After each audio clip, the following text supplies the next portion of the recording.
Thank you. My name is Brahm Memone.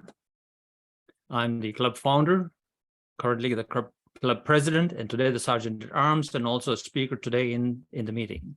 Welcome, everyone. We have, of course, a very important guest speaker as well today. We'll be here listening to a semi-finalist speaker later on. But right now, I'd like to welcome everyone to the meeting. Our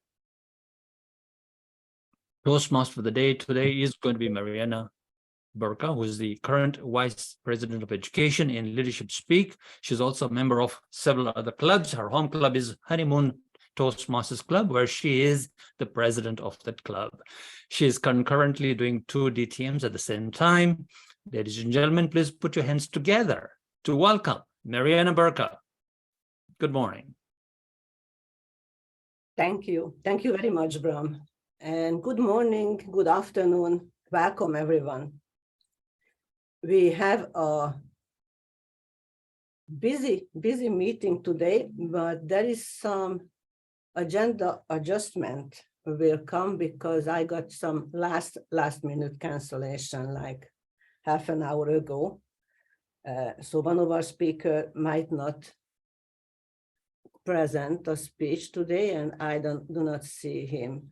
So that will kind of mix up our setup.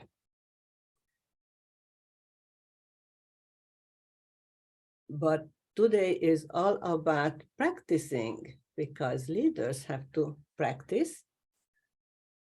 And our practice in Toastmasters is delivering a speech, and most importantly, evaluating it, because that's what helps us to listen without judgment. So is Mrinal here? Mrinal, our first speaker, but I don't see, oh, there you are. Can you change your name, please? Because you're not Brand Pattison, and that's... Yeah, sorry. Please change your name.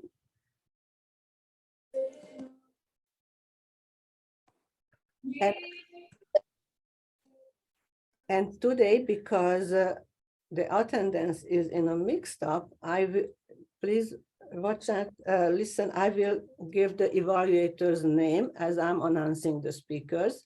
So Mrinal will have his reflection of his path, and Brent Pattison will evaluate him. Brent, are you ready for evaluating Mrinal? Yeah, I'm good. Excellent, excellent. So please welcome Mrinal, Kanti, Ghosh. Reflections, Mrinal, Kanti. Excuse me, madam. Yes. Are you going to introduce the timer? Oh, yeah. Oh, yes. And why we are here, the theme of the meeting that you have? Well, the theme of the meeting, I already mentioned, that is practicing our presentation and listening skills. And yes, our timer today is Nurul Munawera. And please, Nurul, explain your role to us. Yes, good morning, Toastmasters. As timer of the today, I will be showing the background at appropriate time as green, yellow, and red. And I will be informing the time, giving the timer report when Toastmaster requests me to do so. Over to you, Toastmaster Marianna. Thank you. Thank you very much, Madam Timer. And we're going back that, please let me announce our first speaker, Mrinal Kanti Ghosh, reflections, Mrinal Kanti Ghosh, and his time is 10 to 12 minutes for the timer.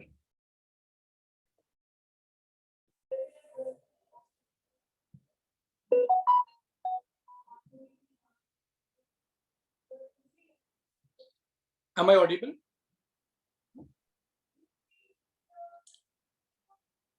Good morning, good afternoon, and good evening, distinguished Toastmaster, fellow Toastmaster, and dear guest. Today is one of the important day for me in the Toastmaster journey. We all know that 1,000-mile journey begins with a small step. And I still recall the day when I joined Toastmaster. You may say, I love Toastmaster, it's just like a girlfriend. His passion, it's everything. When I know about Toastmaster, I just go deeper and deeper and I can understand. We can compromise Toastmaster as a seesaw of your destiny. If you want to stay foolish, stay hungry, and this is actually the right place. If you want to behave like a small child, you have a lot of query, then Toastmaster is ideal class. But question is that, why I should join Toastmaster? Why should I spend time on Toastmaster? Is there any benefit? So that journey, I want to share with all of you about my transformation with Toastmaster journey. Although I just completed, this is the last project of my completion of the only one project that is on dynamic leadership. So I believe success is a 5-step process. For me, is a 5-step process, and that you need to identify. So I believe goals. First, you have to know what you are going to do, and then the problem. Then you encounter with your problems. Third is important, diagnosis, which is the very critical component. What are the problems you have? You need to diagnose this with proper solution. And then you design a roadmap. A roadmap, what you want to do, what you want to achieve in your life. And last, and the most important component, just do it. Like a dream worker in your life. And if you follow that, you can success anything in the world, you can complete it. And I believe a leader is one who knows the way, goes the way, and shows the way. And that is only possible when you develop your leadership quality. So I start my leadership journey almost 1 year, 6 months before. When I joined, I don't know about the details about the project of the Toastmaster and what I am doing right now. I just attended one physical club. And that day, I'm surprised what is all about Toastmaster, where leaders are made. And I definitely believe that. So start with level 1, icebreaker speech. It's all about yourself, how you project yourself to the others. This small journey, this small thing, you can learn lot of new things. Then I try to learn. I just go to the in front of the mirror and then I ask myself what I'm doing. I'm the right track. I'm developing myself. Whether I'm catalyst in my career or not, that is important, because we all know if we divide it into our entire career, we have hardly 40 years of our career. 95% of people are success in the first 20 years of the career, and rest 20 years, only 5% people are success. But question is why this is happening?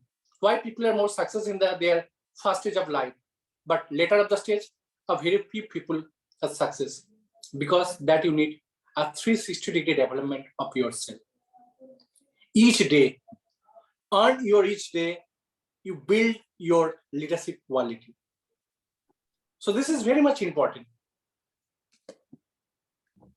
Initially, I thought, why in Toastmasters in public speaking, what is the role of timer here? Is it required? Accountant, grammarian, general evaluator. Then I understand what is the meaning of each and everything. And time management I learned from Toastmaster during my project. If you manage your time, otherwise time will manage you. So It's up to you what you want to manage. You want to manage your time, or time will manage you. So that's, I think, a critical things that I love from Toastmaster. And moreover, it's all about reflection. Only one thing I believe. Innovation distinguishes between a leader and the follower. So I follow this quote by Steve Jobs. Before joining, so I just follow one quote of Steve Jobs, another, just try to follow the connecting dots. What I am before Toastmaster and after Toastmaster. Whether I am improving my communication skill in terms of pronunciation, enunciations, voice modulation, whether I'm listening active or not, this transformation only happen. You need to continue practice. And Toastmasters is the right platform for everyone. So I urge you, everybody, you don't know what kind of potential you can see in Toastmaster and what kind of development you can achieve. I just share my tweaks before news only.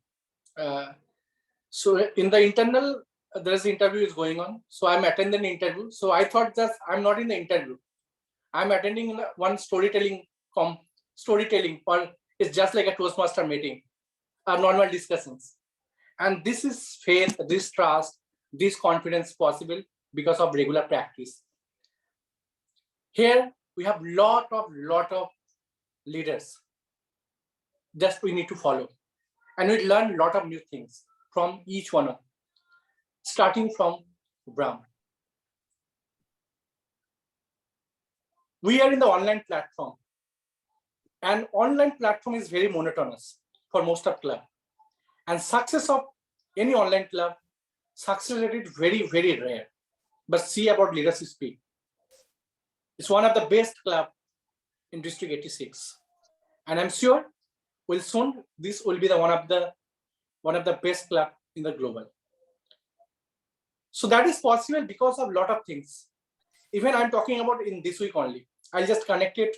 So that's all about Marianna. I just want to connect with Marianna. That's this week, actually, I'm a little bit confused about my project, whether I'm able to deliver my speech or not. Because there are a lot of things that there, just because my immediate boss was there for regarding year-end conversation, lot of things. Year-end also in very close to me. So these are the things happen. And I thought, and suddenly Brahm joined the meeting. So I'm totally confused. What should I do? What should I tell? Because I don't never miss any deadlines. So in my job also, I just try to follow that. I just follow the exact timeline. So that I don't want to miss. So that's my I learned from Toastmaster, the timing part. So that I don't want to miss. And then I learned about the understanding your leadership style. I thought that leadership means if you are in the MD level or CEO level, then only it's required leadership skill.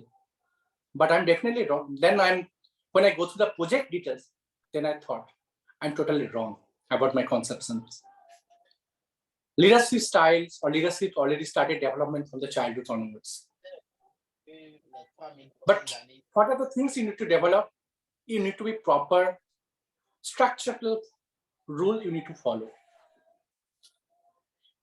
So when I can see like one thing, there's a gap of leadership right now, because what happened, there are two kinds of leader. One is serving leader.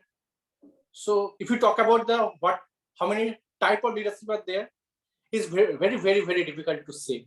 Because if you search in the Google page, you can find 10, 15, 50, 100, more than that also, that kind of leadership. But what are the things required on a particular situation that you could learn? Whether situational leadership style or maybe in the serving leader that you need to learn. So that I learned that is possible because of Toastmaster. When I go through the project details, I try to connect with many people, not only one time. How much you are serious, then is also up to you. How much? Because it's like a sea. You want to collect the mineral water or you want to collect the salt water? It's up to you. You can collect the mineral water from the salt water also. But it's up to you what water you want to collect, and you need to apply for you. So that's important. So that's I learned from the leadership style. Communication style. I know before joining my Toastmaster, I thought, how can I speak to the club? Although my mother language is not English. But then I decide, if you chase your dream, then whatever you want to achieve, you can achieve it. You trust me, you just apply in your day-to-day life. Whatever you want, just close your eyes and you should love that dream. If you love it, you can do everything. You can do miracle in your life. So that's I learned from this thing. Whatever things you do in your life, that should come from your heart, not from your brain. Sometimes brain not work properly, but your heart's always listening what you are doing. And then you can only do. One of the key components of dynamic leadership is negotiation. Even in my corporate life, I attended just 2-day workshop on negotiation skill. Until I remember, I spent $8,000 for today's workshop. And I was surprised why companies spend so much of money for today's workshop. Then I understand what is all about a negotiation skill. And then I think this skill you need to learn in your life. Whether you are gossiping between husband and wife, or maybe with your boss, or maybe in your common palace, or whether you purchase anything. Everything, just you need to follow. You just follow your negotiation skill. I just share my example almost is just 5-6 months before only. I am going to purchase a new car. So I'm confused. Which car suitable for me? Whether in like Hyundai, Kia, Maruti is very popular brand in India, or another brand. So first sales rep I met, I thought that there is nothing proper is there actually. Proper communication is not there with that sales guy. No qualification, not interested also me. But then I decide. Then I go to the another salesperson, and I'm totally surprised what kind of leadership skills she applied for to convince me. So that's possible because of negotiation skill. And you learn a lot of new things, how to connect with storytelling. Even last week is one of the memorable day for me because I connect with 2-3 panelists, those who are amazing, eloquent, and ebullient speaker, I must say. And I learned lot of things during when I moderate a panel discussions. So these all things I learned from my journey of Toastmaster from dynamic leadership. It's a small step. I know, long way to go. Over to you, Toastmaster of the day. Thank you. Thank you very much, Mrinal. Wonderful. Our next speaker, Hannah Schmidt. Hannah is working on her presentation mastery, level 1, a 4th project, evaluation and feedback, the first speech. And her title is 86,400. Her evaluator will be Ram Lakampal. Ram, are you ready to evaluate Hannah?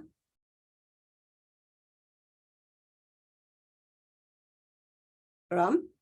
Yes, okay. Excellent. I thought I was evaluating you based on I've got that mix up, I'm sorry. But I can adjust that.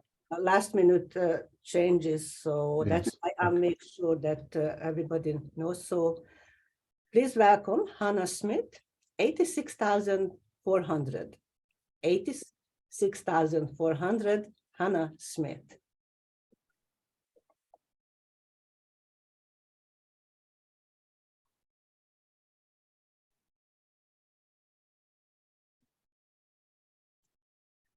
By a show of hands, does the number 86,400 ring a bell with anybody? And what is so special about that number? Madam Toastmaster, 86,400 is the product of 24 hours, 60 minutes, and 60 seconds, which equals 1 day. We all receive these 86,400 seconds every day. By night, they're gone. So use them wisely. We cannot accumulate them. Who gets up at 6 a.m.? When we wake up at 6 a.m., 21,600 seconds are already gone without us having done anything but sleep. I realize, yes, I know, we all need a good night's sleep. Getting adequate sleep and staying healthy prevents us from doing our work sloppily, haphazardly. And we need to do it all over again. That means seconds wasted. That, my Toastmaster friends, leaves Betty, who I am now taking as an example. She's just woken up at 6 a.m. and she's got 64,800 seconds left. For the next 7,200 seconds, she showers, gets dressed, gets the kids ready for school, prepares, and has breakfast. Ugh, the dishes can wait. Betty hops into the car, drops off the kids at school, and is in time for office. She is no home worker. As an extremely dedicated and motivated worker, she plans her most challenging tasks when she is the freshest, has the most energy, and all her tasks are completed diligently and on time. As time management can determine the course of your actions. She plans and organizes what needs to be achieved. She manages time wasters and sets aside dedicated time to connect with her colleagues and customers. By this time, Betty has been running at peak performance for the past 18,000 seconds. At long last, Betty can find some time for her lunch break and now has time for that long, outstanding, overdue cuppa. This relaxation period actually is only there for 3,600 seconds. At 2 p.m., she attempts the next 10,800 seconds. Betty uses this time to plan her desk, plan ahead. She is highly determined to have a clean and tidy desk by the end of the day. Cluttering has a negative effect on her productivity. She is a person that is not overwhelmed by work overload. She fully masters her time effectively. She writes out her to-do list for tomorrow. And for a few moments, has time to answer her emails that have been streaming into her laptop non-stop. She answers overdue telephone calls, while also thinking of planning for tonight's supper. Friends have been invited because it's hubby's birthday. If traffic permits, Betty can be home within the next 3,600 seconds. And for the next 14,400 seconds, Betty and friends have a wonderful day celebrating hubby's birthday and enjoying the evening. Oh, at long last, Betty hops into bed to rest and wind down for the remaining 7,200 seconds. With this jam-packed, hectic schedule, has Betty had time to have the doctor's appointment, going to breakfast with Marianna, enjoying coffee with me and having lunch with Sandy, and most of all, having a ladies' night with all of us ladies. We always think about our internal clock or speak about it. Listen to this very interesting piece of research that has been done. A few volunteers have been assigned to stay in a fully furnished underground home for a few weeks. No TV, no radio, no watches, no sunlight. They were totally isolated from external stimuli. And it was found very interesting that some of these participants have a sleeping waking hour period of a rhythm of 25 hours. Our 24-hour circle can be totally thrown out of balance by shifting the clock an hour forward and backwards, with the daylight saving time coming on and on the end. Just imagine the jet lag that we have, traveling from the east to the west and vice versa. Our external and internal clocks definitely do not synchronize. Nevertheless, no matter who we are we a friend, an engineer, a king, a queen, we all receive the same amount of time, 86,400 seconds, to spend this non-renewable resource. And it's up to each individual to make the most of it.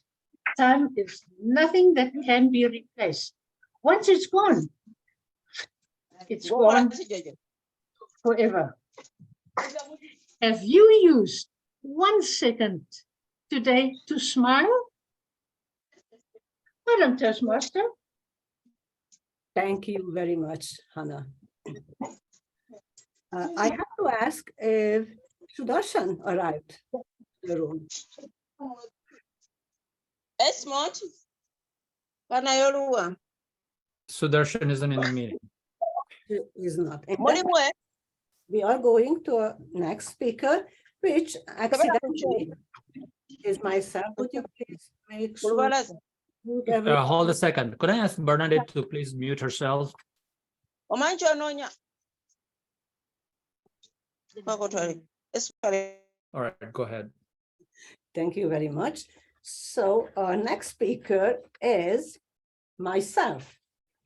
As we are missing a couple of speakers, it is a last-minute adjustment.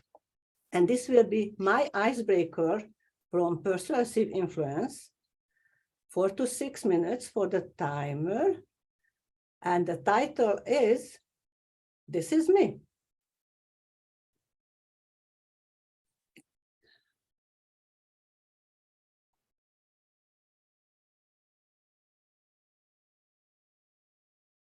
Do you ever feel that you want to do something else, something different, something more meaningful, yet you don't change because you convince yourself that you're just too old, you don't have time, it's too late? Fellow Toastmasters, it is never too late to have a dream, a goal, or a new life purpose. 23 years ago, accidentally, I cured my father-in-law from diabetes. He was 85 years old when he moved in with us, and he brought his bag of medications. On that bag of medication, he had his diabetes pills, sugar pills, as he called it. He lived with us, he ate with us. And 6 months later, he didn't have to take his diabetes pills any longer. That was when I realized how important is the food we eat for our general health. That was when I decided that is what I want to do. I want to educate people about the importance of nutrition, the effect of proper or improper nutrition. 23 years ago, I was fairly new in this country. I wasn't even sure if my English was good enough to reach for higher education. But I tried. At first, I signed up in an online nutrition course just to check my abilities without putting myself in an embarrassing situation if I was not good enough. But I was good. I understood the material, I could retain it and apply it. So my nutritional education started. Now I am an orthomolecular practitioner, which simply means the right kind in the right amount. And I'm talking about supplementation here. Since that, I received my bachelor degree and I got certified in various areas of nutrition, including iridology and live blood cell analysis. Besides, in the past 23 years, studying nutrition, I was also raising my children.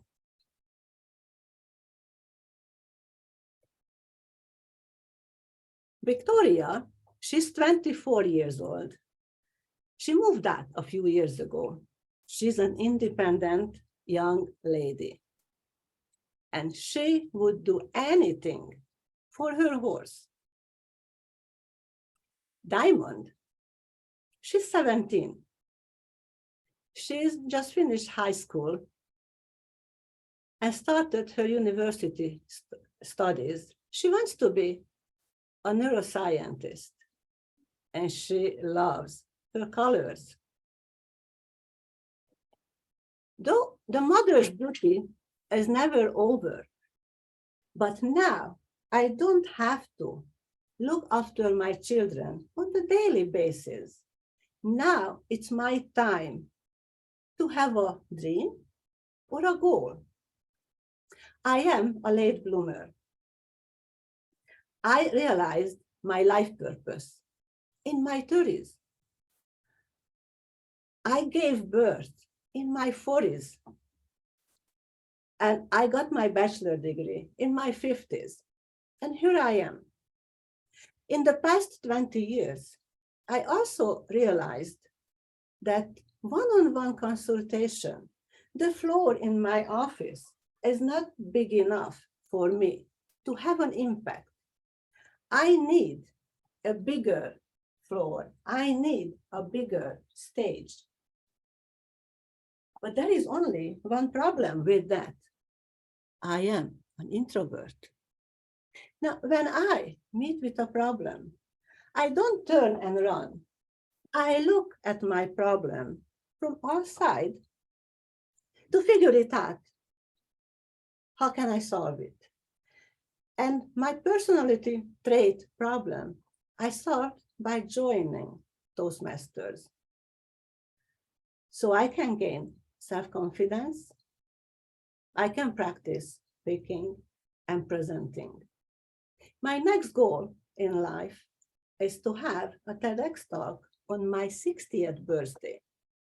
Now I'm 58 now, and a half. So it's time to step up because it's never too late to have a dream, a goal, or a new life purpose. Thank you. And that was Marianna. And I have to go back. The next question is Francoise arrived to the room yet?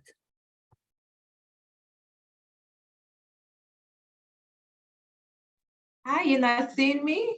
Oh, there you go. I didn't see you. Wonderful. So our next speaker is Francoise Bowen, and she is presenting innovative planning for project public relations strategies.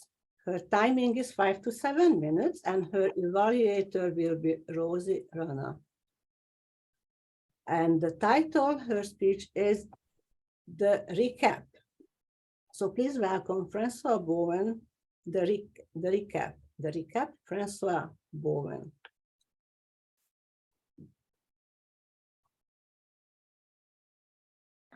Madam Toastmaster, fellow Toastmasters, I see myself spotlighted. So I'll just add to Marianna's to say that today, as Francois is delivering her project, what she has been doing over the last few weeks, I believe, is preparing a project. And today she will be sharing with us some of the lessons, some of the learnings, and how she will be applying what was learned from a public relations plan for either a real or a hypothetical group. I look forward to hearing from you, Francois. All the best. Over to you. Thank you so much. Public Relations Strategies by yours truly, Francoise Bowen, titled The Recap. Now, let me just pause my screen share for a moment.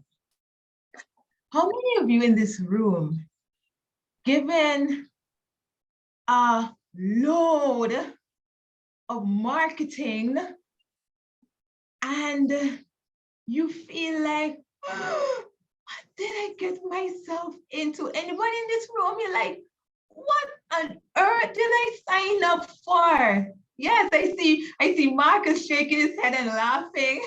Yes, Tony, yes. You're like, what did I get?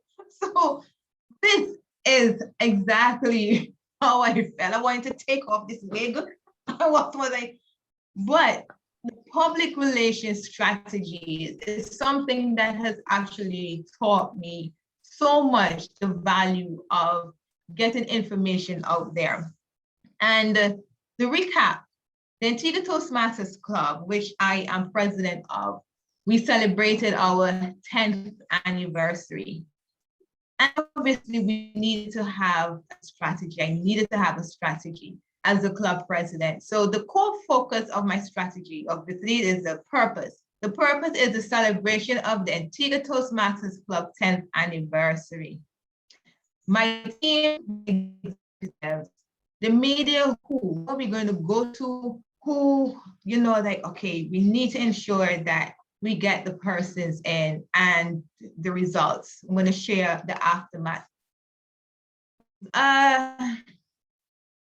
Here, the strategies. First one, definitely the media. In reaching to the media, it was easy. Why I say it was easy? Because I'm a small island and anyone is reachable at the moment.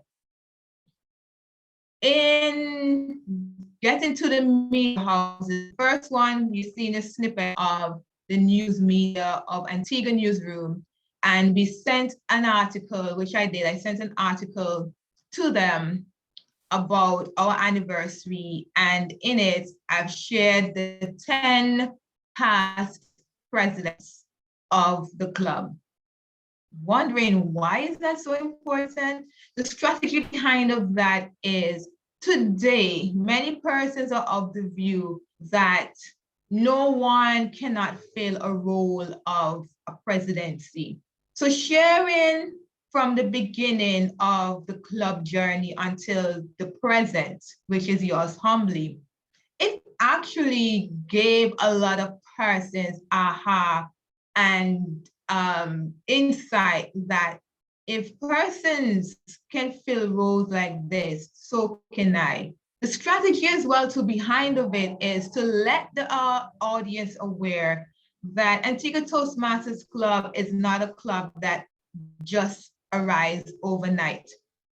We have been building leaders and communicators in Antigua and Barbuda and the Caribbean itself. We then proceeded in having local radio interviews for 30 minutes. And there was one in particular with an international focus. And his reach, which is called the Dave Lester Payne Show, he had the American embassy who was in the same at the same time of the discussion. So it all accumulated where just after him having an interview with the American embassy, who is here in Antigua to do some work, we had our interview. And the founder, one of the founders of the Antigua Toastmasters Club, distinguished Toastmaster Julie Young, and our immediate past area director, Cindy Price, and our current club growth director of the Caribbean 81, sorry, all shared so much history. It also gave so much of an open eye that Antigua Toastmasters Club is actually the leading leadership club in our country, where persons are able to develop themselves. Then we had the TV local presence, visual. Obviously, we're a visual community, and we had our immediate past president, Ursula Willop, and our current vice president of membership, who is our author, book author. And in addition to her being a book author, she has international connections with Les Brown, and it actually gave a lot of eye to us. Now, the results. What is the result from all of this?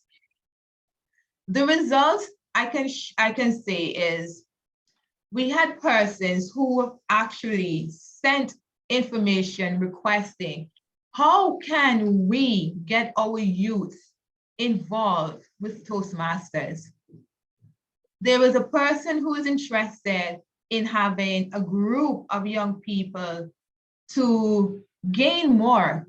We have Speechcraft, we have the Youth Leadership Program, and they saw information about that. So the strategy in sharing a lot of information to the public is that Toastmasters is not just about persons in government, or it's just for persons that who are about public speaking, because we've recognized that this brand of Toastmasters is always about public speaking.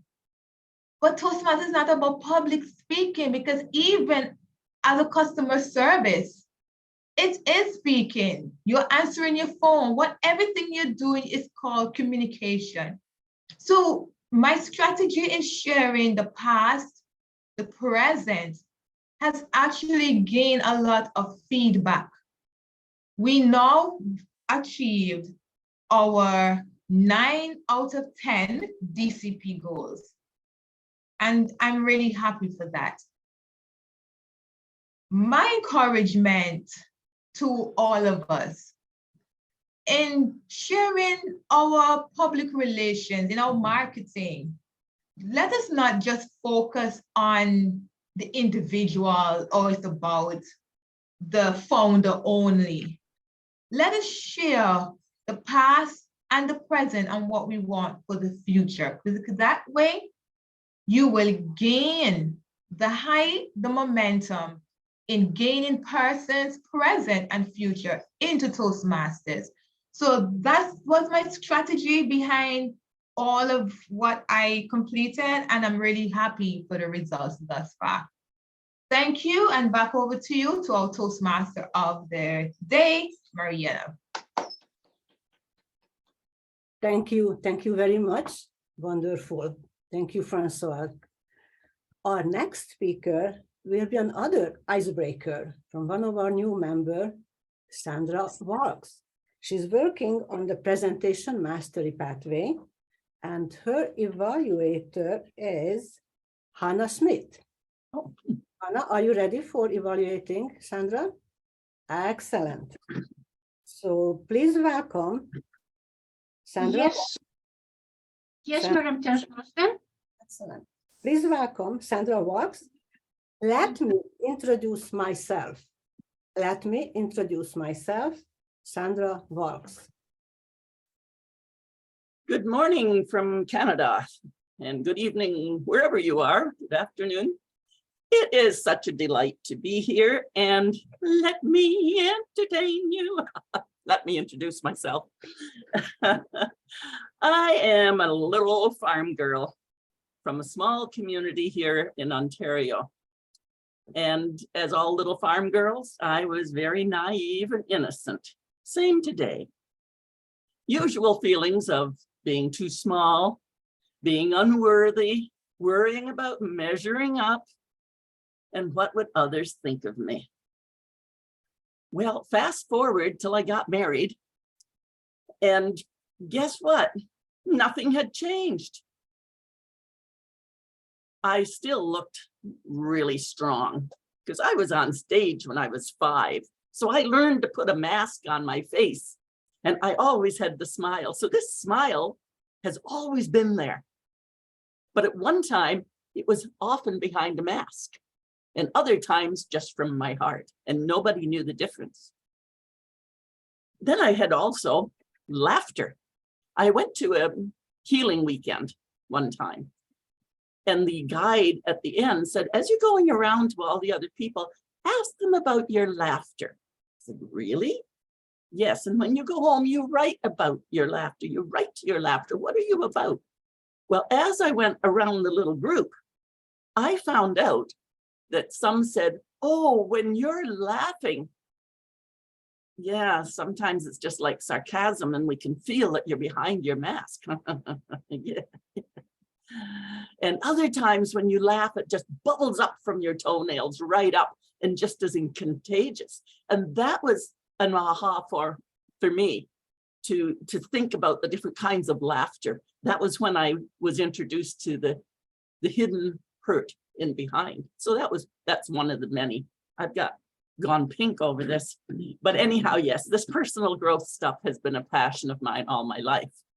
So there I am, fast forwarding to married, and nothing had changed. I still looked really good on the outside, confident, and I still felt little and less and just not enough. I held my own throughout teaching school for 4 years, then living in Europe for 3.5 years, returning to Canada, and then ended up waitressing for 6 years. Waitressing for 6 years. There were no teaching positions. There were more teachers than there were children. And after the waitressing, I went back to school for a year and ended up entering the life insurance world. Well, today I'm 40 years in the life insurance and financial world. But 40 years ago, it was a man's world. I have no idea why they thought only a man could carry a briefcase, but there were very few women when we would be in the financial world. I was a successful star. I made the $1 Million Roundtable 5 or 6 times in the first 9 years, and that was all by slugging through on small cases. Again, that imposter syndrome in me kept me away from being able to address professionals and people with money. Oh, they have money, they must know something I don't know. And I always fought with myself against the education process because I was a teacher, but when I came back from Europe, well, now you had to have your Master's of Ed or Bachelor of Education. And I just always felt like I was behind, always behind. That's imposter syndrome. And I think I've just been finally breaking that in the last 10 years, and I'm old. So I joined Toastmasters 28 years ago. And the reason I joined, because I certainly didn't need it to be able to go up on stage. And people would say, why would you be going to Toastmasters? You have no trouble singing and dancing and speaking. But I went to Toastmasters to experiment. And boy, was that fun. My very first meeting, they called on me for a table topic, and I climbed up on the table. Well, that wasn't what the table topic was about. But as you can see, there's been a lot of water gone under this bridge called Sandra. Life has been turbulent, it's been exciting, it's been varied, and it has certainly been worth the ride. That's why, you know, today I do the speak up, show up, stand up with confidence, because I want people to live life full out. Don't go to the end and find out, oh, I wish I had. I don't even have a bucket list. Because whatever I want to do, I find a way to get there. That curious little adventurous country girl dreamed of all those faraway places with strange sounding names, far away over the sea. Those faraway places with the strange sounding names. They kept calling and calling and calling to me. I've been to Russia, I've been to China, I've been to India, Haiti, Peru. I love it. I don't need a bucket list because I am my bucket list.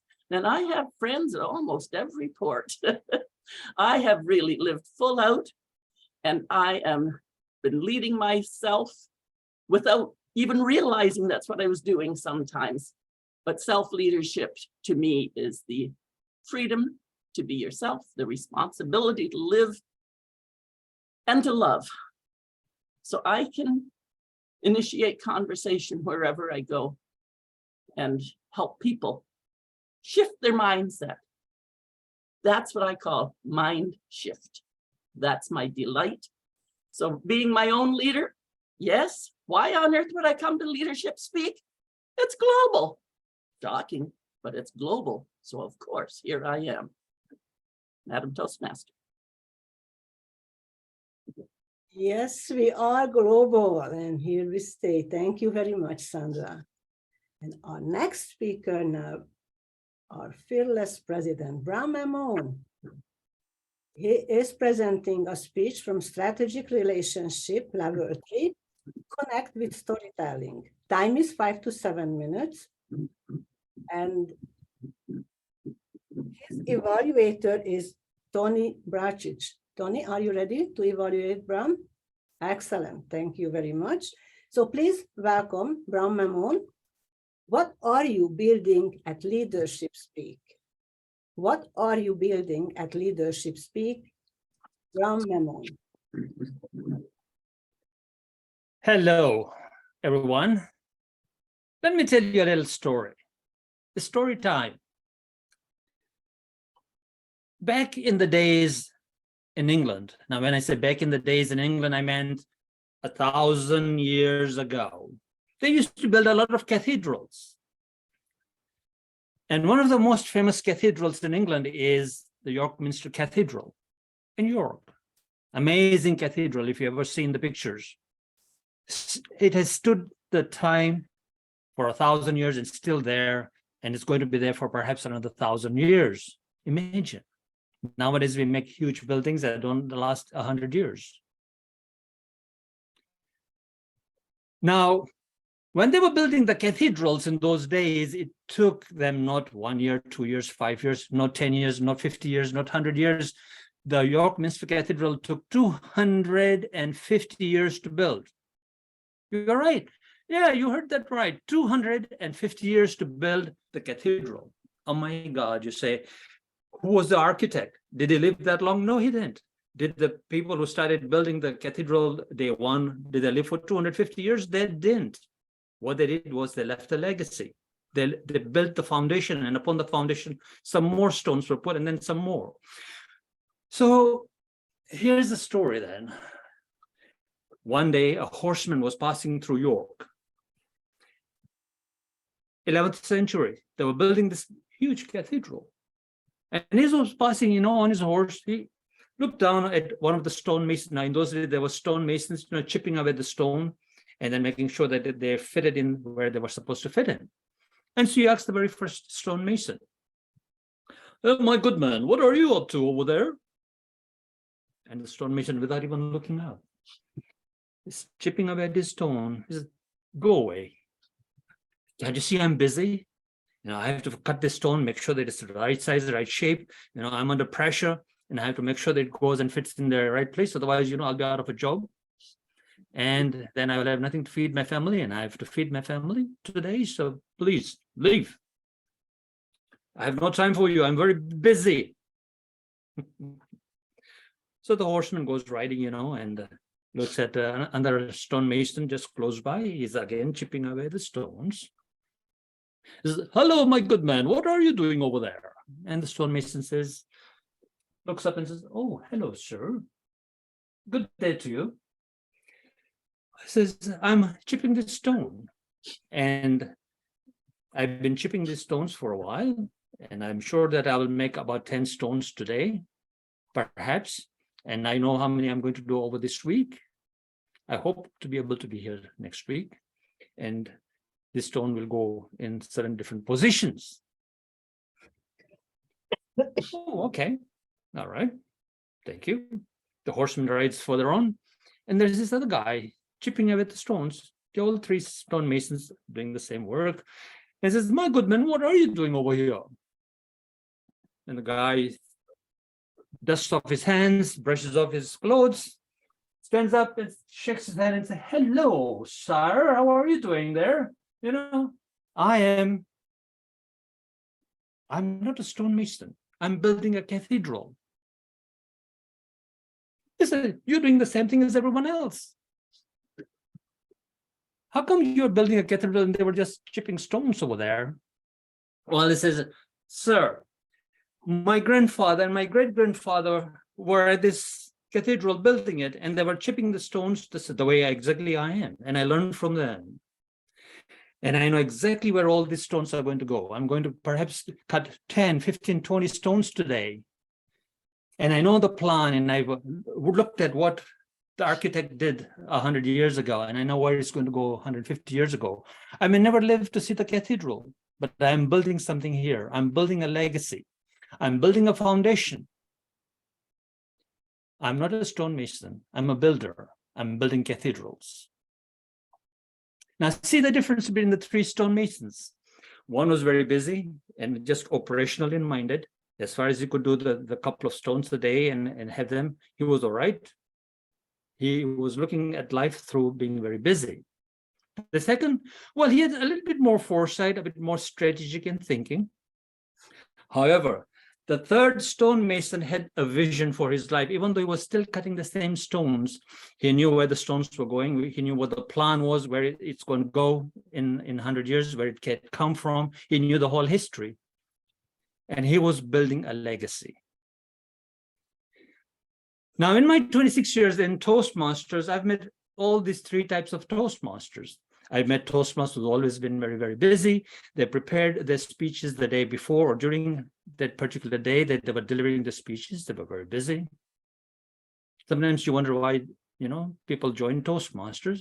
Aren't they here to improve themselves? Do you have a vision for your improvement in terms of being able to speak with confidence and conviction and become a good speaker and a leader at the same time?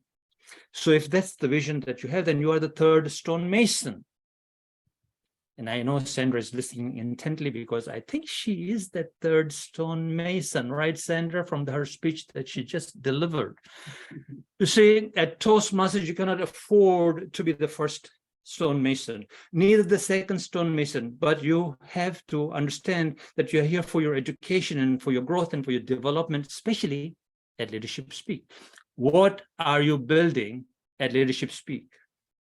If you're building a community around you, then you're building yourself as a leader, then you're building yourself as a great speaker and a leader at the same time. You see, you're not here just to come and speak. There's 14,000 other clubs out there that you can go and speak at. If you're coming here to speak, you have to be building a cathedral. So that is my challenge to you. Do you know what you are building at Leadership Speak? Are you just going to be the busy stonemason? Are you going to just think about this week? Or are you going to think of your whole career and life and what you're really learning here and collaborating and connecting and being the leader that you really are? With that message, ladies and gentlemen, again, the question is, what are you building at Leadership Speak? Back to you, Madam Toastmaster. Thank you. Thank you. Thank you very much, Brahm. Excellent speech. And yes, we all have to build something bigger than just a presentation. And our last speaker is, we have a very special guest originally from Kenya, but now she lives in Los Angeles, and she got up early for us, because in Los Angeles, very early yet. Harriet Kamakil, who was a finalist in this year's speech contest, international speech contest. And she will be evaluated, our very own finalist of the very same speech contest, Percy Gotuako, or as easy to say, Mr. G. Mr. G, are you ready to evaluate Harriet? Let's rock and roll. Let's bop and stroll. Excellent. So Harriet will present from innovative planning, public relations strategies. Her time is 5 to 7 minutes. So please welcome Harriet Kamakil. This one, Harriet Kamakil. I am 9 years old, and it's a quiet Saturday afternoon at the Crisco Church Children's Choir in Nairobi, Kenya. We children are rehearsing ahead of Sunday service. You can hear us loud and clear in that quiet church.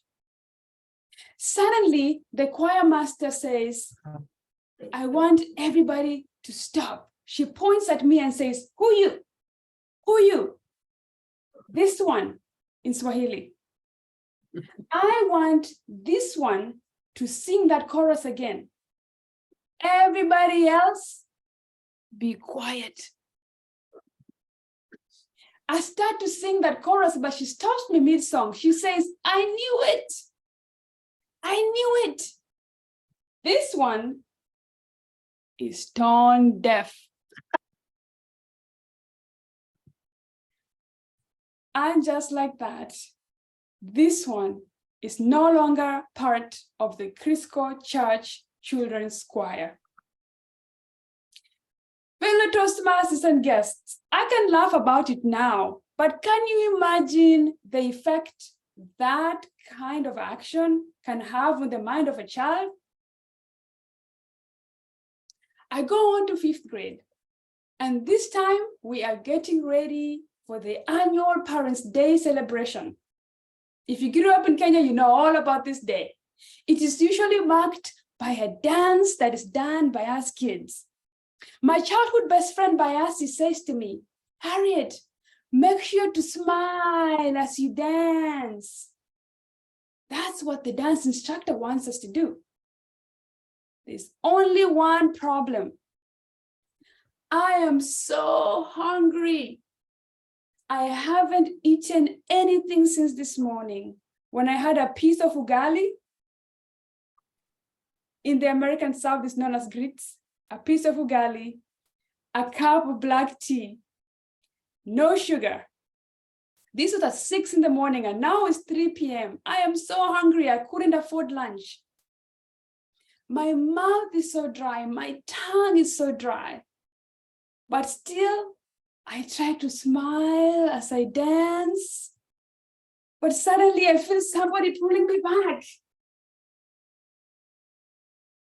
And that pull is how the dance instructor lets this one know she is out.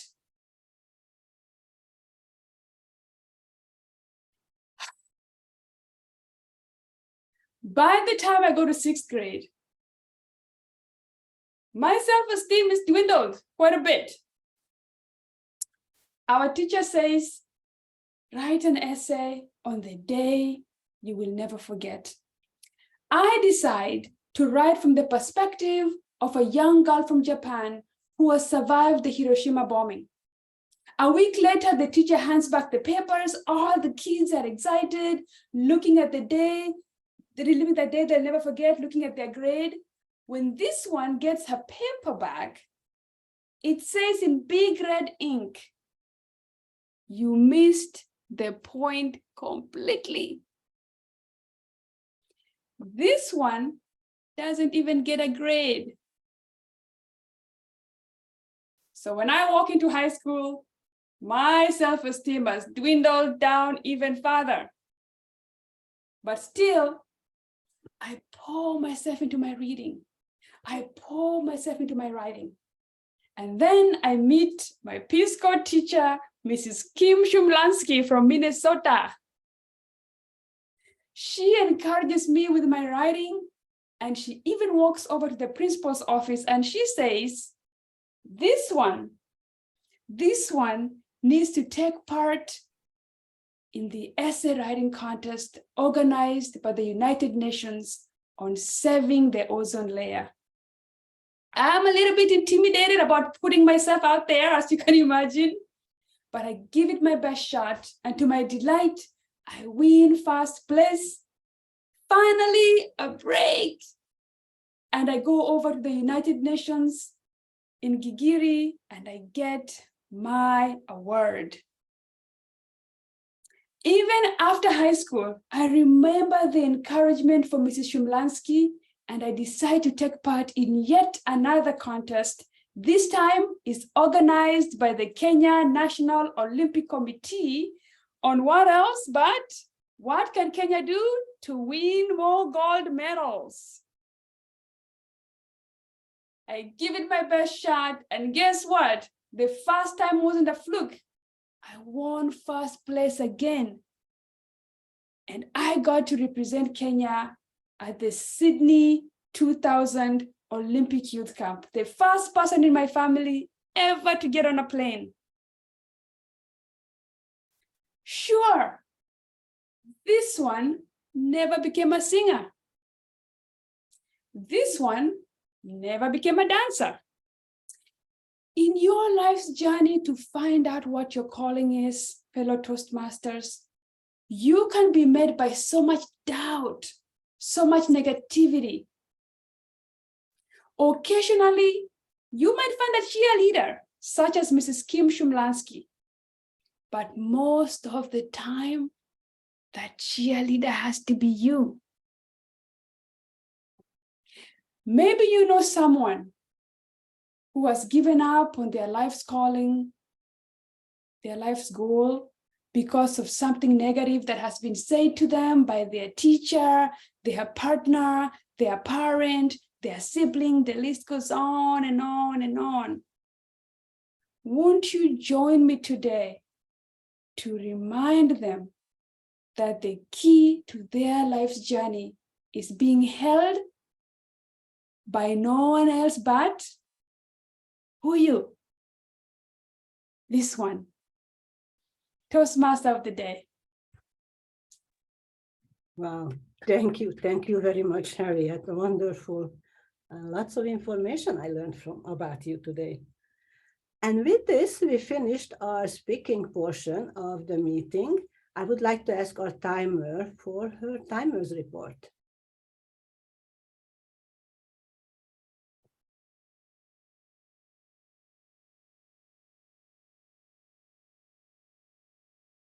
You're muted.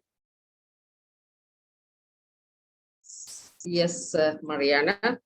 So can I share the screen? Sure.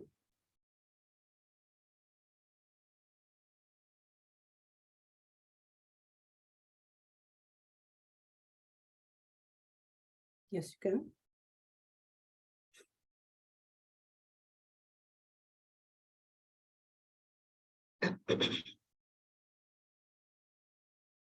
Yes, the first speaker, Mrinal Ghosh, took 13 minutes and 55 seconds.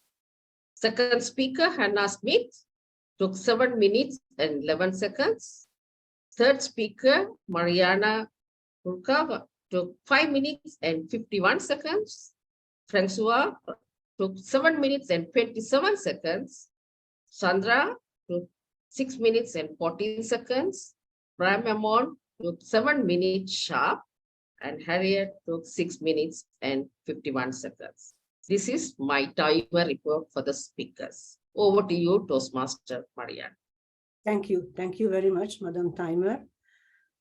And I wonder if we are voting for best speaker today, if our secretary will launch a poll.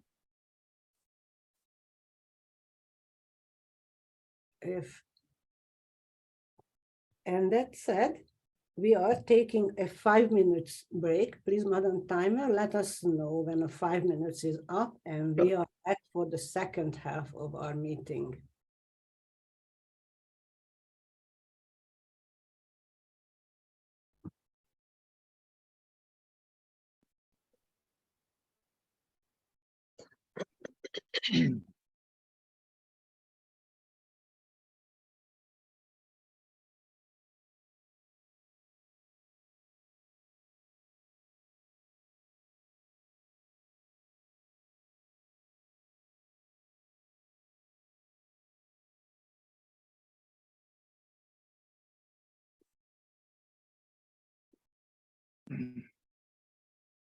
Hello, Hitesh, are you there?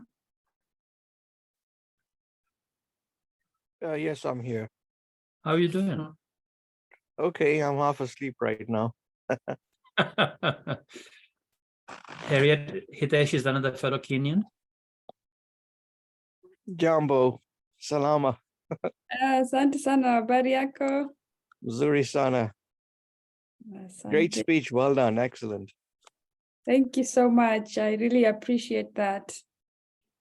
I remember the Ugali video, Sukuma wiki kila kitu. Good times. Absolutely, yeah. We have actually quite a number of people from Kenya here today to support Harriet. So, Usually nobody knows what ugali is, so it really brought me joy. Staple. And then we have mandazis as well. Oh, yes. Yeah. I might cook those later this next month. Hitesh, nyama choma and ugali is the best. And chapati too. Yeah. Nataska, usisahau taska. Billy kama kawaida. I was about to say that. Yeah, I'm a mind reader, by the way. Oh my goodness. It's a small world. It really is. It truly is. My cousin is in Toronto, but he's in a meeting. I had actually sent him a link. So maybe I will share with him the video. We have a group here for Kenya community of in Ontario, and I'm one of the members in that group as well. So we're going to be celebrating Jamhuri Day on the 4th. Here. Oh, that's right. That's right. It's coming up next week. Yes, yeah. So even though I'm like 5,000 kilometers away, Kenya is still near and dear to me. Yeah, wow. In fact, there's a children's home in Nyahururu that we support, children's orphanage, peaceful children's home. And we have 14 children there that I'm still supporting from here. Oh, wow. That's great. Wow. Madam Timer, how are we doing for timing? Yes, now 3 minutes and 19 seconds. Marianna, you told me to 5 minutes to notify. Yes. 5 minutes, Yes, right? 5 minutes. So we still have time to chat. Okay. Now it's 3 minutes and 30 seconds.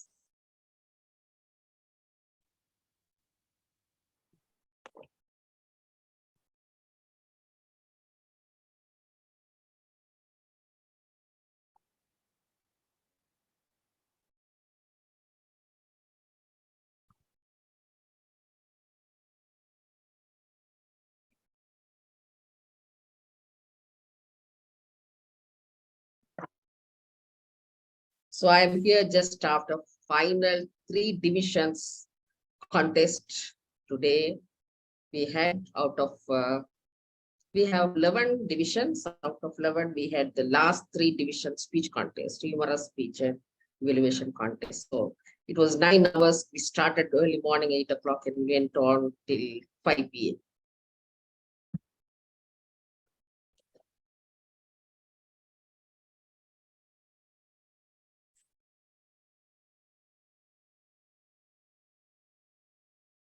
That's a long day.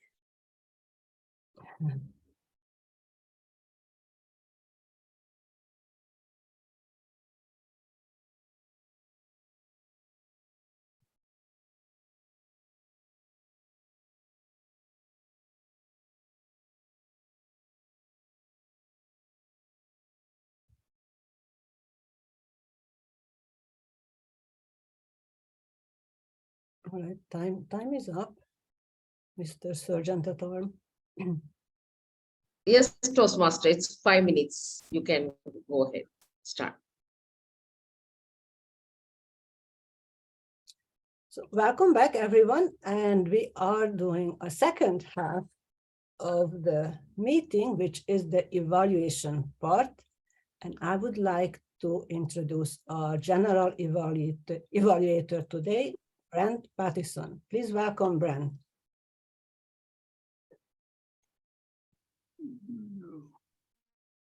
Thank you very much, Marianna.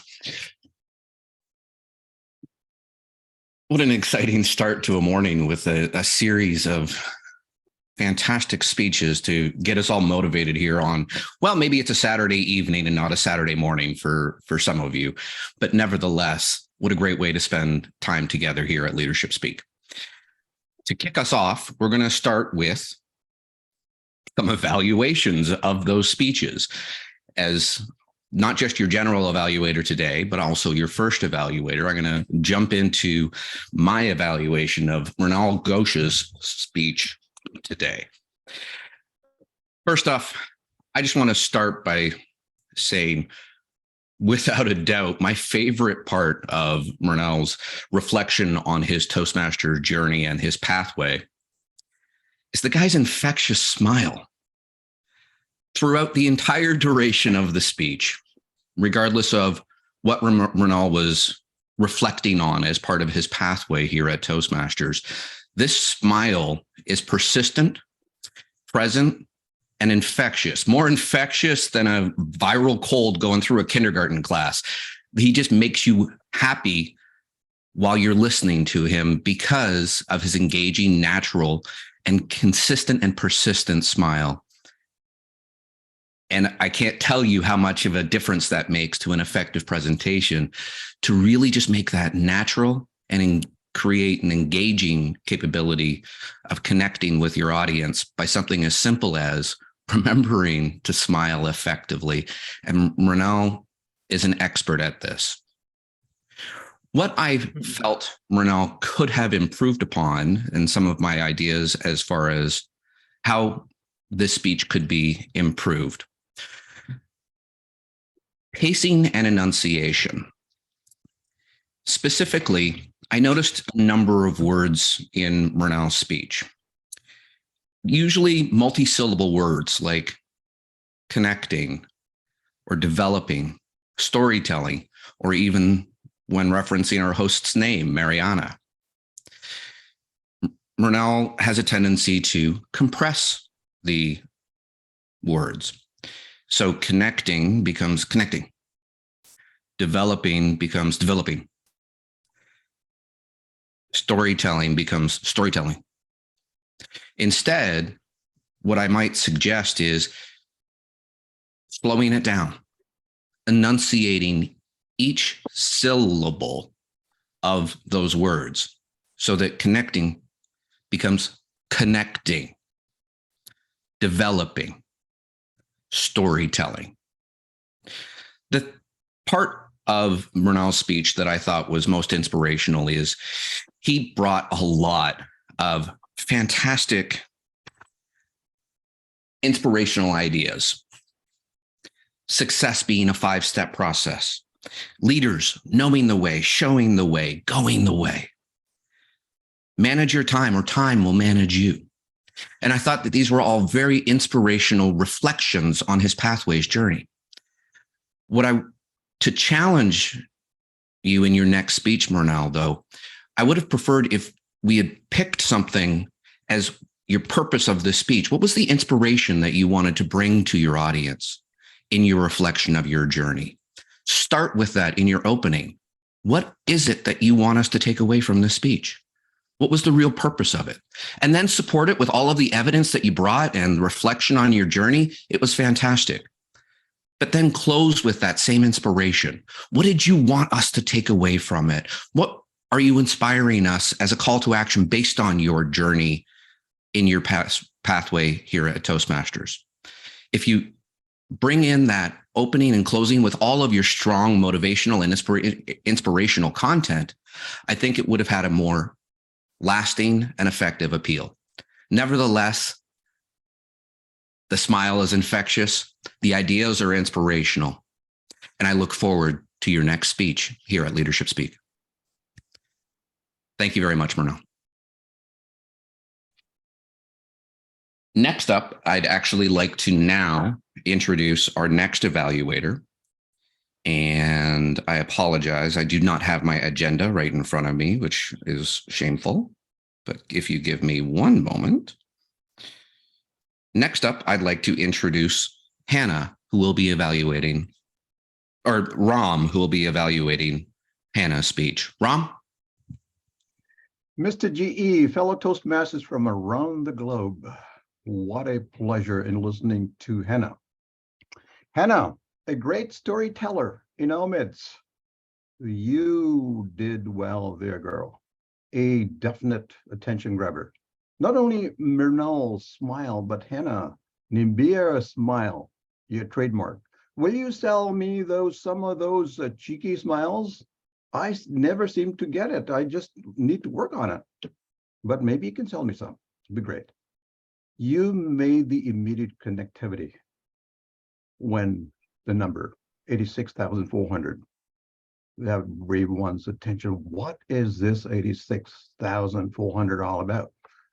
From noon to dusk, they say. Then you broke down the magical number 86,400 into its minutest levels, which was commendable. A lesson about time for us all. I wish my math teacher would have told me about this. He didn't teach me about that.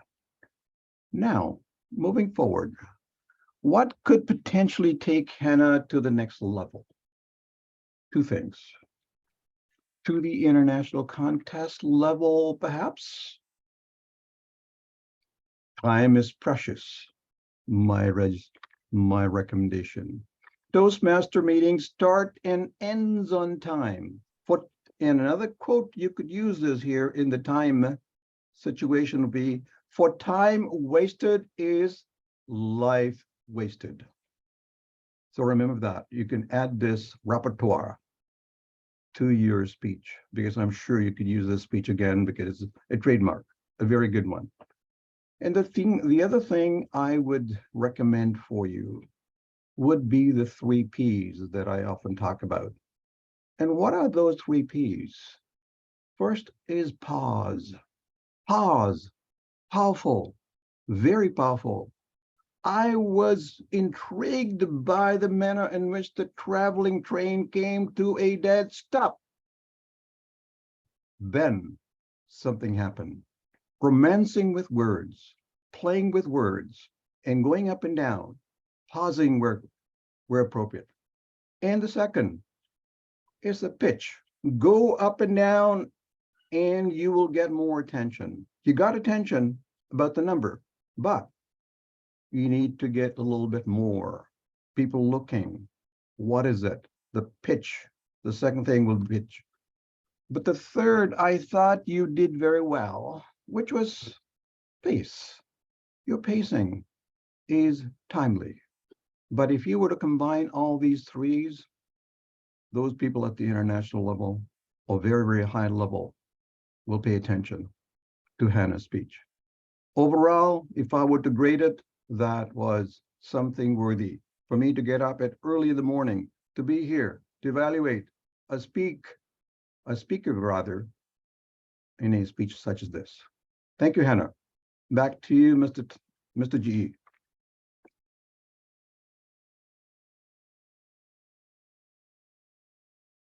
Brent, you need to be muted. Okay, you go. Thank you very much, Ram. Excellent evaluation, Ram. Next up, I'd like to introduce our next evaluator, Mary Lou Hassan, who's going to be evaluating Marianna Burka's speech. Mary Lou. Thank you, Mr. General Evaluator and fellow Toastmasters. Marianna, this is me. Marianna provided a glimpse of her evolution of herself through various stages of her life. She reminded us repeatedly that we still could have a dream and a new life plan as we move through each decade or stage of our life. She showed us how she discovered her life passions at each stage. She looked at her memories to achieve her goal, her language skills, English was not her native language. This didn't stop her.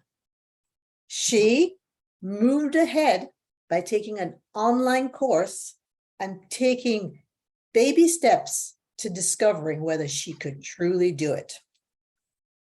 She found her way and she moved ahead. She had her next life experience of producing and raising two beautiful daughters, very achievement-oriented daughters, just like herself. Marianna continued growing into the person she continues to want to be. You will notice that she used expressions quite well. She used her hands to tell us how to reach for her dream. She showed us how to needing a bigger space now that she's in. She moved forward, she moved back, she moved sideways, just to show us that's what she was moving into. Marianna, while you had well-used hand gestures, you probably could have mixed them up a little bit more. But the biggest thing that I would suggest that you follow Mrinal and Hannah with is a smile. That will make your presentations click. The other thing that I'd like to just say to you is that while you introduced the pictures of your daughters, and they were delightful and a wonderful example of the great things that you have produced, Marianna, you yourself are your greatest accomplishment. And you need to forget using labels to define yourself. You are not an introvert. You are who you are to all of us. You are Marianna. You are the person that shows up, steps up, and produces successful events. Marianna, Mr. GE, back to you.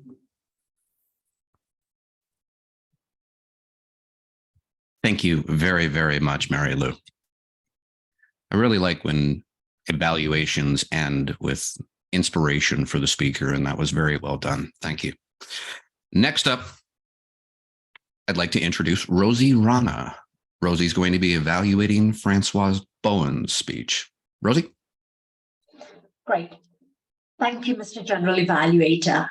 Fellow Toastmasters, and especially Francois, thank you so much for the informative speech edifying us on your public relations strategy for your Toastmasters Club in your region.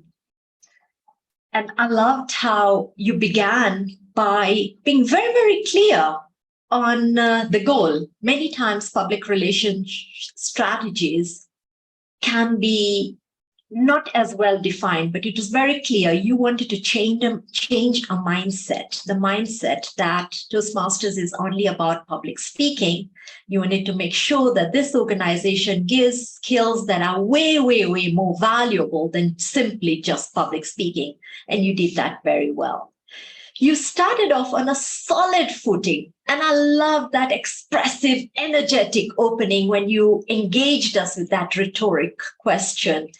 And, you pulled your hair as you sort of started to relate how the challenges come up when one is trying to market. You engaged your audience, and, this had the effect of us all getting excited and wanting to hear more. I really wish you would have continued with the same energy as you continued. And maybe that's one area as I get to it that you can work on. I also particularly like the structure. I started by saying that you were very clear on the goal that you wanted to achieve. And then as you went into the body of your speech, it was evident the public relations is a big part of it is about the marketing strategies one uses. And you shared how you had, apart from basic informative flyers, you were successful, and congratulations on getting a radio slot, getting presence on TV, I mean, that's not many people can achieve that. So congratulations on that. I love that. And then your close was very clear on the results and how happy you are with the results because of the attraction and the momentum that you have gained. Congratulations. Now, areas that you can work on, I already alluded to the fact that the energy or the beginning where you started very animated. Now, when you brought out your visuals, somehow we tend to forget that people can still see us. And as we are focusing on the visuals, you were also like looking at them and reading them, and we lost the same energy or the same contact. So I challenge you to try and keep that energy high throughout. I mean, of course, you vary it a bit, but don't overread. The second area was the visuals themselves. Where possible, I don't know what application you are using, but we could see this on the sides of the actual posters. We could see the application itself, and that takes away from us looking at the actual content that you want us to see. So maybe have a PowerPoint and just have it on a slideshow version. I think that would be very much more effective. I would have also liked to get the lessons on how you got radio and TV presence. But all in all, thank you for your sincere passion for promoting Toastmasters. It was evident how strongly you feel, and we are obviously sold because we love Toastmasters too. Congratulations on the public relations strategy and the results you achieved. Keep it up. Well done. Back to you, Mr. General Evaluator. Thank you very much, Rosie. Very, very effective evaluation. Next up, I'd like to introduce our next evaluator, who also was one of our speakers today, Hannah Schmidt. Hannah is going to be evaluating Sandra Valks' speech. Hannah?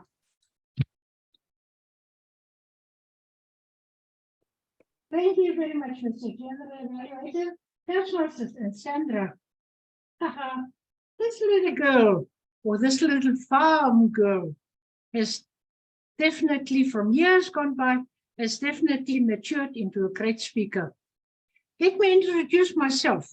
Wow, was indeed a very appropriate title for your icebreaker today.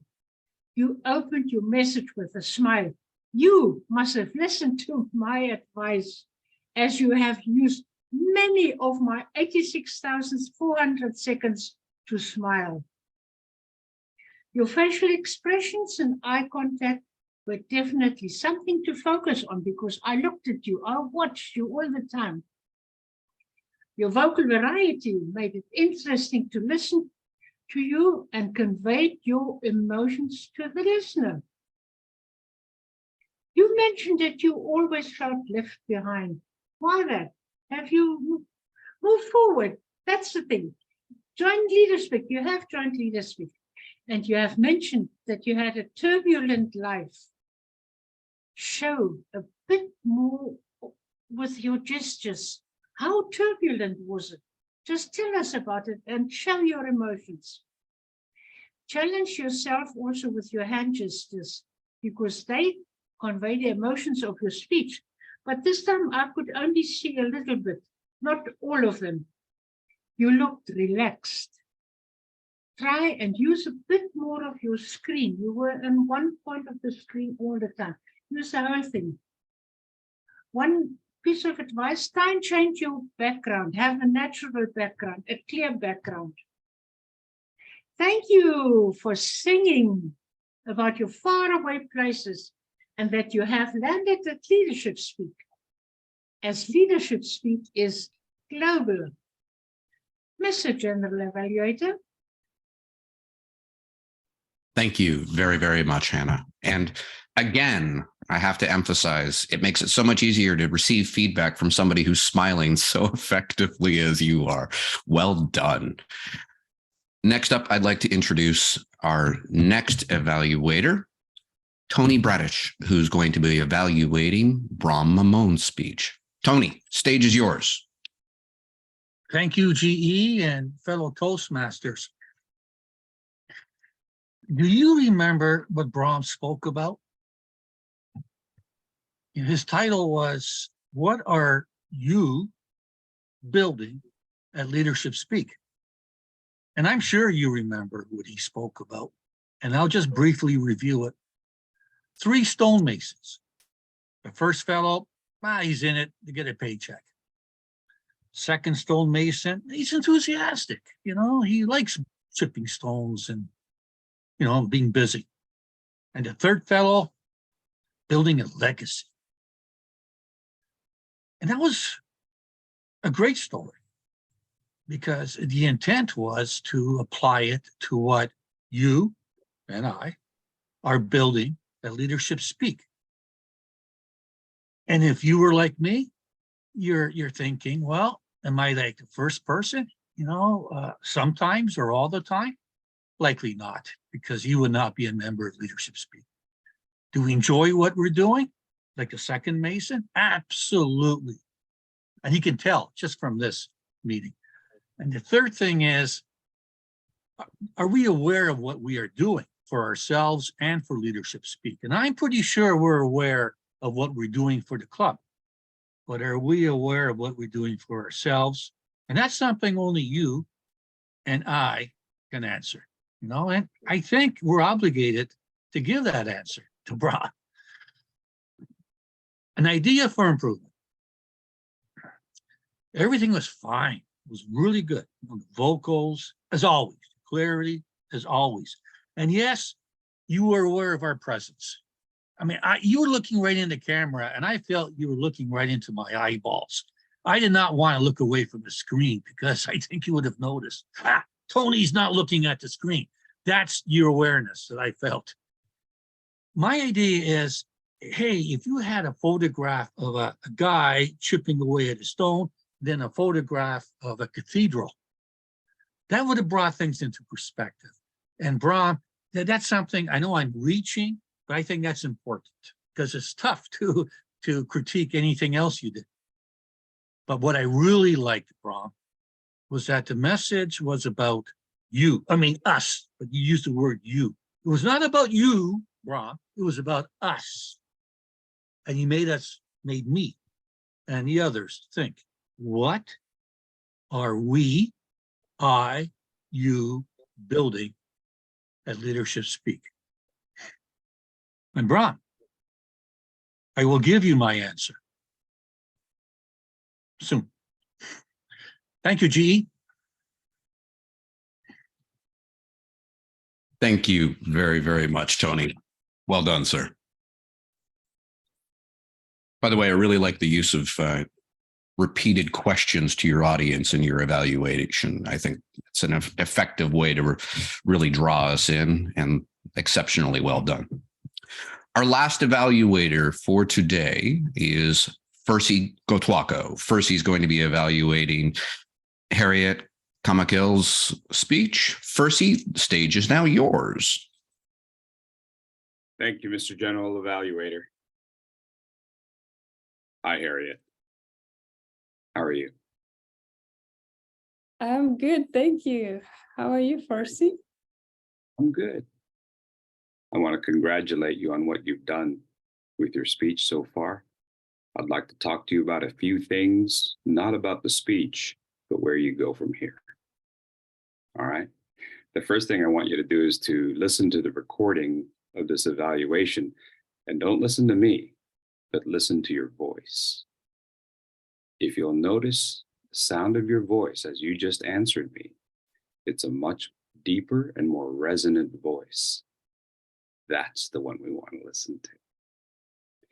Harriet, you and I wrote and we discussed what it was, who you are outside of Toastmasters. You told me about being a runner, a reader, working on a novel. Let's think about that. Let's think about when you read, what do you remember from the novels? And as a novelist, what are you trying to do for your reader? And I want you to replicate those things as a speaker. The things that you did well, you connected with energy, you connected with enthusiasm. You were go, go, go, go, go, and you were intention. You did all the things that we know we can do when we're online. Boom, boom, boom, this one, this one, this one. That was great. Now I want you to take a moment.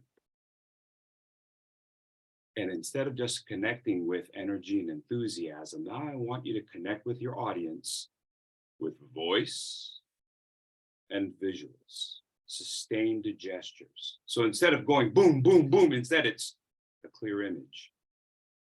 This, or whichever gesture you decide to do. And then let's go ahead and move around. Now you may be stuck where you're moving, but even doing this, and explore the dimension of that square box that we find ourselves in. I hope this makes sense to you. Sustain the gesture, repeat the gesture, and repeat it at the precise moment that you say it. It's tricky because the title that you chose to use and the emphasis is on this one, but I'm not so sure that this one is really where your message is. Consider that for future speech. And your breath, you don't need to be up here in that head and chest voice. Relax and use your full resonance. I've written everything else out in the notes that I will send you hard copy, but keep working. If I were to summarize all of this, keep working to give us an image that you etch in your audience's mind. An image that you etch into your audience's mind. And for that, you have to slow down and bring the audience in and then make it stick. That's what you are doing as a novelist. And that's what I invite you to do as a speaker. You're going to be fantastic. Thank you, Harriet. I appreciate your gift to us. Back to you, Mr. General Evaluator. Mercy, well done, man. Well done. Next up, I would love if we could get our timers report of our evaluators. Neural?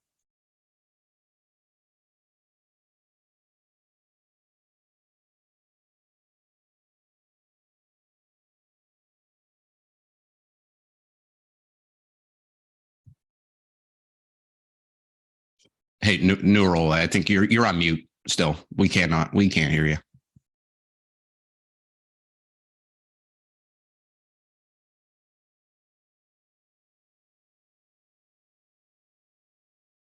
Neural, you're still on mute. We still can't hear you. Okay. There you go. Yes.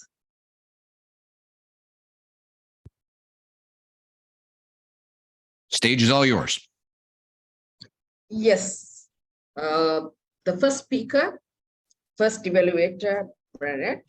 Just hold on. I have some issue with my screen. Just 1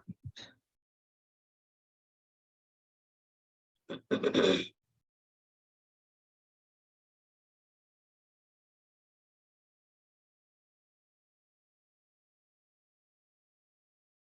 Yeah. First evaluator, Toastmaster Brahm, 3 minutes 42 seconds. Second evaluator, Brahm, 3 minutes and 19 seconds. Third evaluator, Mary Lou, 2 minutes and 38 seconds. Fourth evaluator, Marianna, 3 minutes and 38 seconds. Fifth evaluator, Toastmaster Hannah, 2 minutes sharp. And sixth evaluator, Tony, 2 minutes and 56 seconds.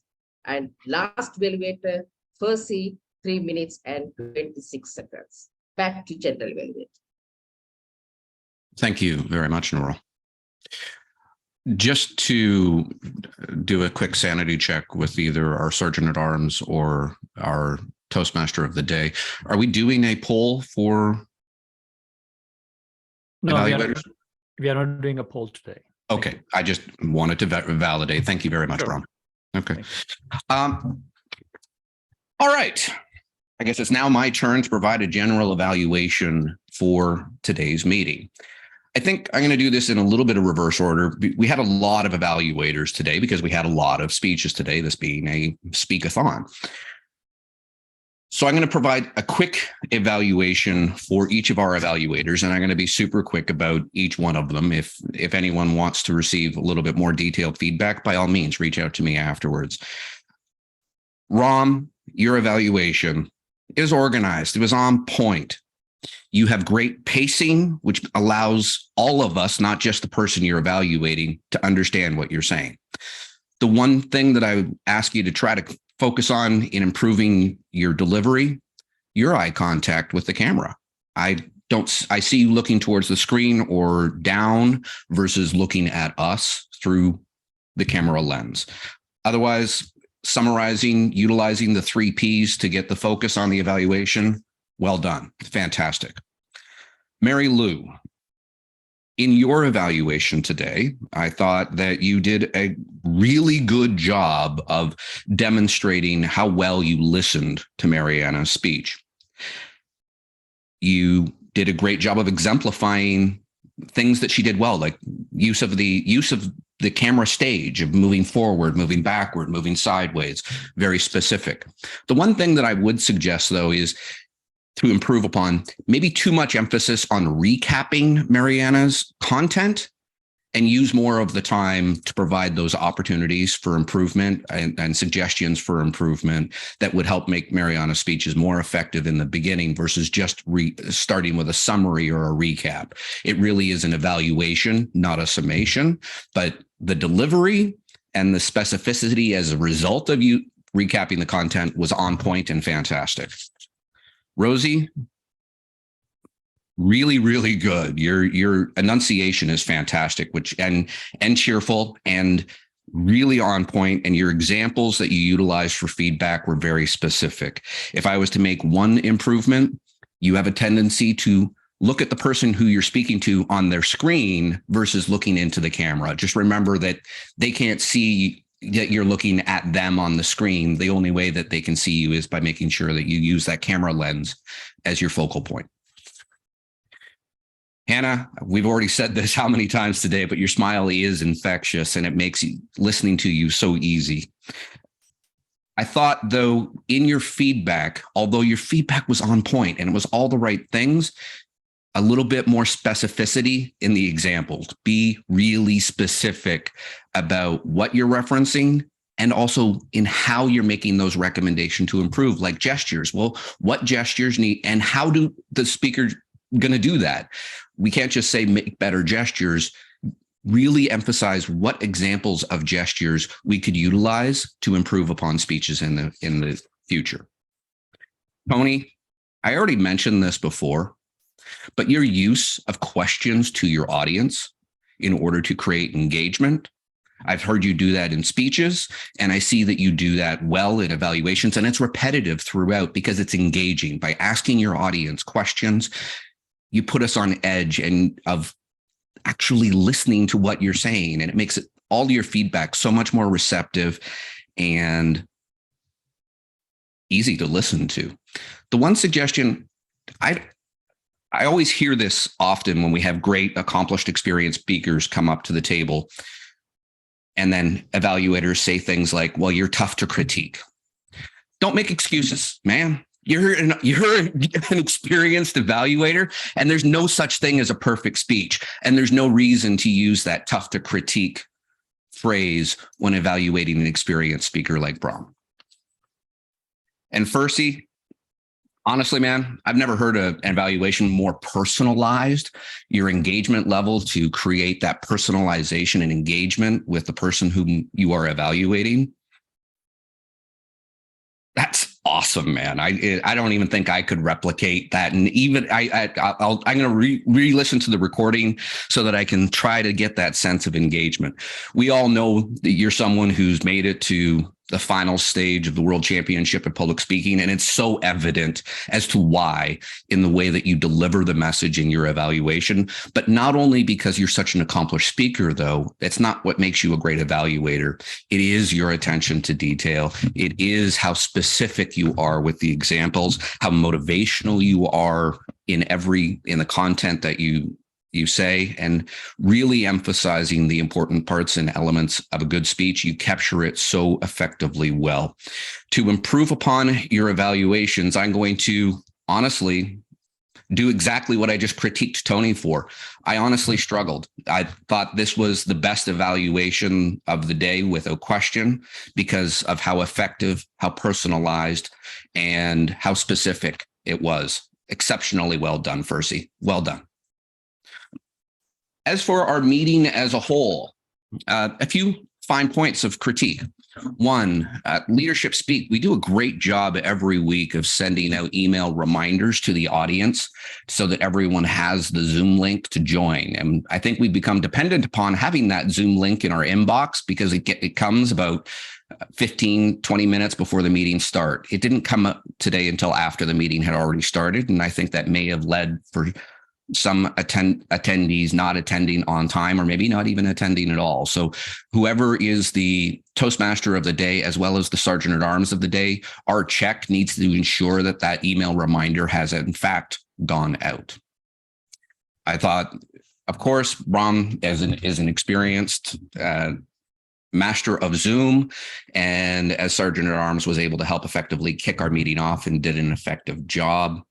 Our Toastmaster of the day, Marianna, I really appreciate your task-oriented approach to making sure that everyone knows what they're supposed to be doing, when they're supposed to be doing it, and keeping the meeting moving so efficiently. The one thing I would recommend is pull the reins back just a little bit. Make sure the emphasis is there on a little bit of a break or a pause between each next step in the meeting.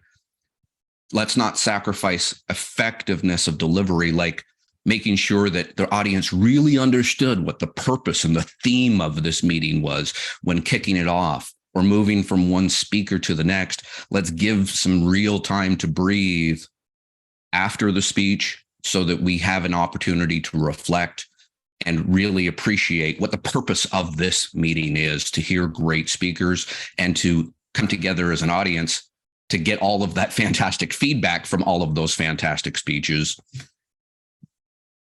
Let's make sure that the effectiveness is always as important as the efficiency. Noral, I thought you did a fantastic job with the timing. And I did like the summation, and, you know, especially with that many speakers and that many evaluators, as someone who's been a timer on multiple occasions, I know that can be hairy. With the more speakers you've got, the harder the job, and you did an exceptional job throughout today. Overall, I really liked the content of today's meeting, having such a variety of speeches from such a diverse group of speakers, and then having the opportunity to hear that many evaluations as well, and then take all the feedback from those evaluations.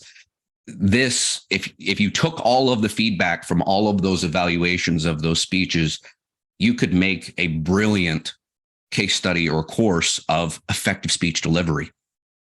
And I would definitely recommend, if you were to utilize a recording from one of our meetings, the evaluations from this meeting would be a fantastic use of that time, because the content, we had some brilliant evaluations by some very experienced evaluators, all who brought really solid commentary on how speeches can be delivered more effectively. So congratulations to all of our speakers today for bringing those exceptional speeches. Congratulations, and thank you to all of our evaluators for providing such wonderful feedback for all of us to share from, not just the speakers that you were evaluating. And on that note, I would now like to turn the meeting back to our Toastmaster of the day, Marianna Burka. Marianna. Thank you. Thank you very much, Brent, for your evaluation. And I will try to follow your advice. Definitely. I will ease up in the future. But that said, I would like to call our president to talk with our guest today who visited us. Please welcome Brahm Memone.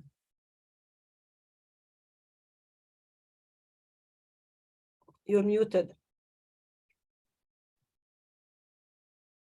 Thank you, Toastmaster of the day, fellow Toastmasters.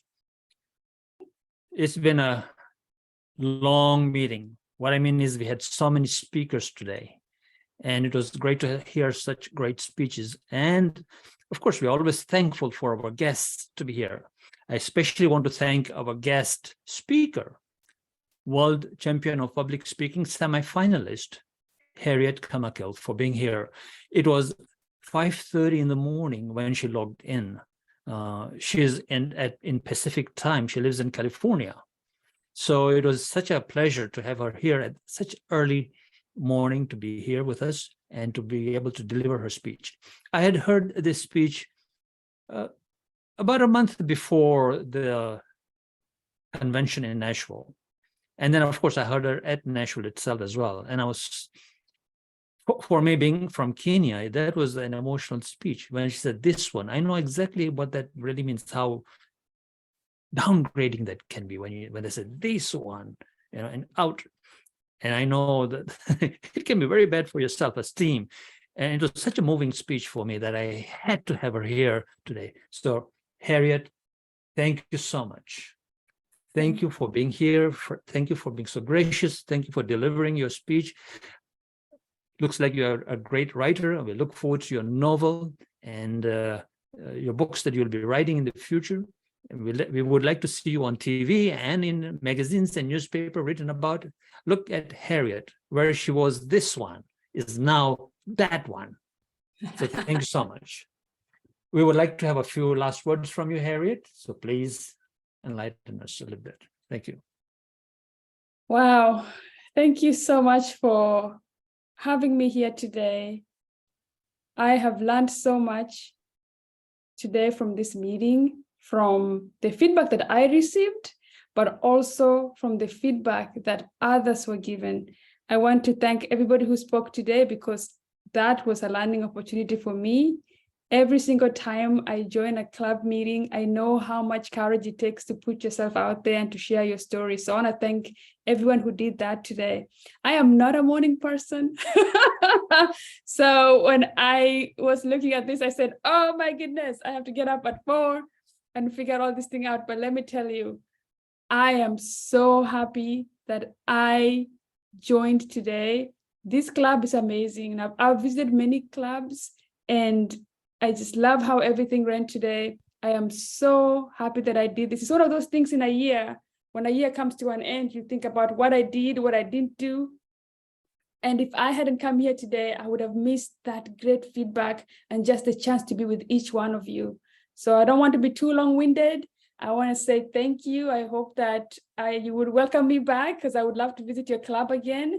And thank you all for what you're doing. It really does make a difference in our leadership, in our speaking, in our storytelling, and in our personal development. So asanteni sana, and see you again soon, I hope. I'm going to put Rosie on the spotlight here and say something to you because she's in Nairobi. She's at home. I'm sitting in Canada. She's sitting in Canada. But she is. This one is sitting right in Nairobi, and she's from Moranga. So Rosie, a few words to Harriet. Thank you, Harriet, for being our ambassador out there because you are carrying our Kenya flag with you and we are rooting for you as you take it further, and we want to see that flag go a notch higher. You've done us proud. You will continue to do us proud today listening to you. It was just a joy, just knowing and feeling, and it was very relatable, like Brahm said. And so I don't know when you are going to go up there on that stage again, but know all of us from here in Kenya, and hopefully all of us at Leadership Speak will be rooting for you. All the best in that journey. Asante sana. Asante. Thank you very much. Great words, Rosie. I just put you on spot, but you always come through. You're good at table topics. Anybody else here from Kenya that wants to say anything? All right. Let's move on to our guests here. It is now 10:30, so of course I will adjourn the meeting, but please guests, don't go away. I'd love to talk to you guests.